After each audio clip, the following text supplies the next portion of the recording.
రోజా మౌనం దేనికి సంకేతం? ఎప్పుడూ ప్రత్యర్థులపై విరుచుకుపడే రోజా ఇప్పుడు ఎందుకు మౌనంగా ఉన్నారు? ముచ్చటగా మూడవసారి గెలిచి ఆంధ్ర అసెంబ్లీలో అడుగు పెడతానని పైకి ధీమాగా ఉన్నా మనసులో ఎక్కడో తేడా కొడుతుందట మంత్రి గారికి. కౌంటింగ్ దగ్గర పడే కొద్దీ నేతలకు కౌంట్ డౌన్ మొదలవుతున్నట్టుంది ఆంధ్రాలో. ఇక మంత్రి రోజా గారి పరిస్థితి చూస్తే ముందు నొయ్యి వెనక గొయ్యిలా తయారైందంట నగరిలో. ప్రతిపక్షం ఓవైపు తీవ్రంగా దాడి చేస్తుంటే స్వపక్షమైన పార్టీలోనే చాలామంది నేతలు రోజా ఓటమి కోసం పనిచేశారన్న మాట రోజాను ప్రస్తుతం కలవరపెడుతుందట. మొత్తానికి ఎన్నికలైతే అయిపోయాయి. 5 ఏళ్లు కాదు 10 ఏళ్ల తన ఎమ్మెల్యే పాలనకు నగరి ప్రజల తీర్పు ఎలా ఇచ్చారో అని తెగ మదనపడిపోతున్నారట ఈ వైసీపీ ప్రైమ్ బ్రాండ్. గత 2 ఎన్నికల్లో రోజాకు మద్దతిచ్చి ఆమె గెలుపులో కీలక పాత్ర పోషించిన నగరి వైసీపీ నేతలను రోజా చేజేతులా దూరం చేసుకున్నారని వైసీపీ పార్టీలోని గుసగుసలు.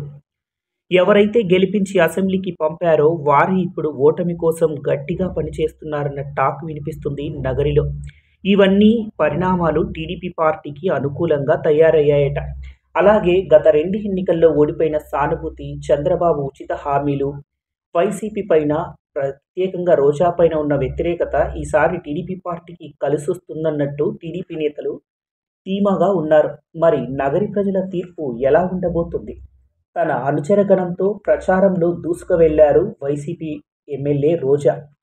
ఎంతమంది ఎదురొచ్చినా తనకు తిరుగులేదంటూ గట్టి ధీమానో లేకపోతే అతి విశ్వాసమో ఆత్మవిశ్వాసమో తెలియదు ఒంటరి పోరు చేశారు రోజా.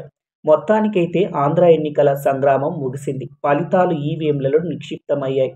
నగరి కాబోయే ఎమ్మెల్యే ఎవరో తెలియాలంటే, అలాగే ఆంధ్ర ఆ ముఖ్యమంత్రి ఎవరో తెలుసుకోవాలన్నా కూడా జూన్ 4 వరకు ఆగాల్సిందే. మరి నగరి కాబోయే ఎమ్మెల్యే ఎవరు అని మీరు నాకు కామెంట్ రూపంలో తెలియజేయండి. మీకు ఈ వీడియో నచ్చినట్లయితే సబ్స్క్రైబ్ చేసుకోండి, అలాగే లైక్ చేయండి. మరొక వీడియోతో మీ ముందుంటాను. నమస్తే, జై హింద్.